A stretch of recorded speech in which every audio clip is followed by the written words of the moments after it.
الحمدللہ ماشاءاللہ۔ معزز حضرات، تلاوت کلام پاک سے اس خوبصورت محفل کا خوبصورت آغاز ہوا۔ حضرت قاری سیف الباری صاحب بڑے اچھے انداز میں اس تلاوت کلام پاک سے اس محفل کا آغاز کر رہے تھے۔ بڑی سنجیدگی کے ساتھ آپ سماعت بھی کر رہے تھے، لیکن بڑی سنجیدگی کے ساتھ بیٹھ کر میں یہ بھی سوچ رہا تھا کہ جب پھولوں نے خوشبو کی تجارت کی ہے تو پتے پتوں نے پھولوں کی شکایت کی ہے۔ مہک اٹھائے ہر سمت عطر و فضائیں جب کسی شخص نے قرآن کی تلاوت کی ہے۔ شاعر کہتا ہے کہ کلام رب کی ایک ایک لفظ میں گہرائی ہوتی ہے، وہی پڑھتا ہے جس کے ذہن میں بینائی ہوتی ہے۔ میرے دوستوں،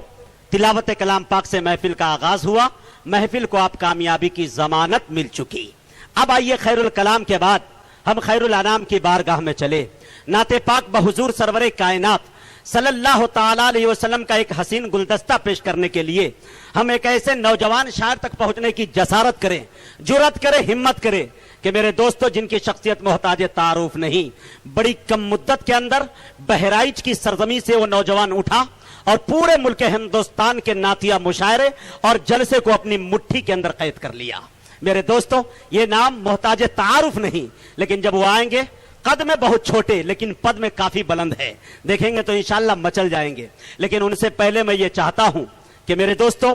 تلاوت کلام پاک سے محفل کا آغاز ہوا تو حمد باری تعالیٰ کے چند شعر اس رب کائنات کی بارگاہ میں حاضر کرنا چاہتا ہوں، حصول و خیر و برکت کے لیے، جو ہمارا اور آپ کا رب ہے، جو پالن ہار ہے، جو ہمیں کھلاتا ہے، پلاتا ہے، جلاتا ہے، جن کے قبضہ قدرت میں ہماری اور آپ کی زندگی ہے، ارے جن کی حمد و ثنا الحمدللہ رب العالمین، رحمت کاملہ، الرحمن الرحیم، عزت کبرا، مالکی یوم الدین، طریقہ عبادت، ایاک نعبد و ایاک نستعین، سیدھے راستے پہ چلنے کا نام اہدنا الصراط المستقیم، اور سیدھے راستے پہ چلنے والے انعامی یافتہ لوگوں کے لیے صراط الذین انعمت علیہم، اور وہ جو کروڑوں لوگ جو گمراہ ہو گئے، بھٹک گئے، ان کے لیے غیر المغضوب علیہم ولا الضالین آمین۔ اگر آپ اجازت دیں، کتنے حضرات ہیں جو سننا چاہتے ہیں؟ مجھے یہ بتائیں، ایک مرتبہ ہاتھ اٹھا کے بول دیں نبی کے نام پر سبحان اللہ،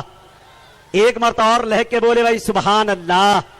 یا اللہ، جنہوں نے دونوں ہاتھوں کو فضا میں لہرا کے نبی کے نام پر سبحان اللہ کہا، یا اللہ ان سب کو مدینہ پاک کی زیارت نصیب فرما، اور جنہوں نے ہاتھ اٹھا کے سبحان اللہ کہا ہے، اللہ تعالیٰ ان کے ہاتھوں میں کوئی بیماری نہ دے،